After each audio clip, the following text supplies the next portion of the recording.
Hello বন্ধুরা, মাটিতে তো অনেক কিছু দাফন হয়, এটা আমরা সকলেই জানি। কিন্তু পানির নিচেও অনেক কিছু দাফন হয়, সেটা কি আপনারা জানেন? কি বিশ্বাস হয় না?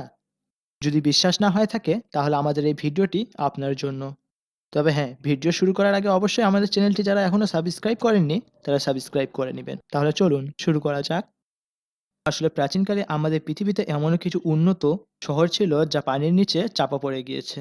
এই যেমন ধরে নেন রহস্যময় দেশ অ্যাটলান্টিক্স। ও বন্ধুরা, আপনারা যারা অ্যাটলান্টিক্স সম্পর্কে জানেন না, তারা আমাদের ভিডিও ডিসক্রিপশনে থাকা অ্যাটলান্টিক্সের ভিডিওটি দেখে নিতে পারেন।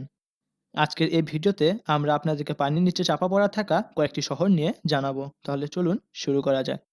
এগুলোর মধ্যে সবার প্রথমে যে শহরটি আসে তা হলো ইজিপ্তের কিলোপেট্রিয়া। এই শহরটির নির্মাণ করেছিলেন ইউরোপের রাজা আলেকজান্ডার দ্য গ্রেট এবং এই শহরটি ১৬০০ বছর পূর্বে পানির নিচে চাপা পড়ে যায়।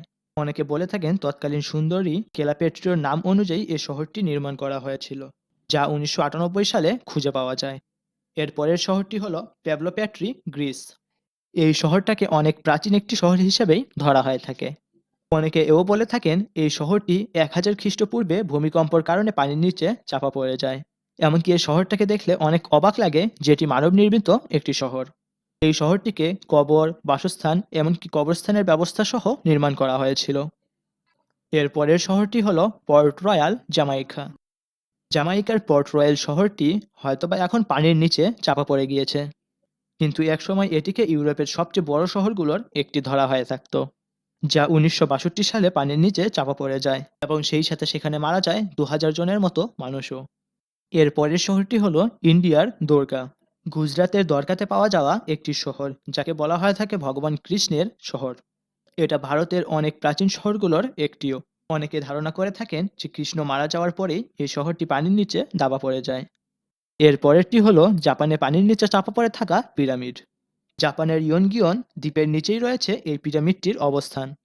শুধুমাত্র একটি পাথর দিয়ে তৈরি এই পিরামিড নিয়ে অনেক রহস্য রয়েছে। এ কারণে এটিকে অনেকে মানব নির্মিত বলে, আবার অনেকে প্রাকৃতিকভাবে নির্মিত হওয়া পিরামিডও বলে থাকে। এটি আনুমানিক ১০,০০০ খ্রিস্টপূর্বে পানির নিচে চাপা পড়ে যায়। বর্তমানে এটি ২৫০ ফিট পানির নিচে অবস্থিত। তো বন্ধুরা, এই ছিল আমাদের আজকের পর্বে হারিয়ে যাওয়া কিছু স্থানের কথা।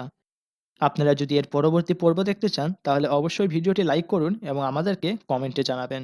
আর হ্যাঁ, আমাদের চ্যানেলটি অবশ্যই সাবস্ক্রাইব করবেন। ততদিন ভালো থাকুন।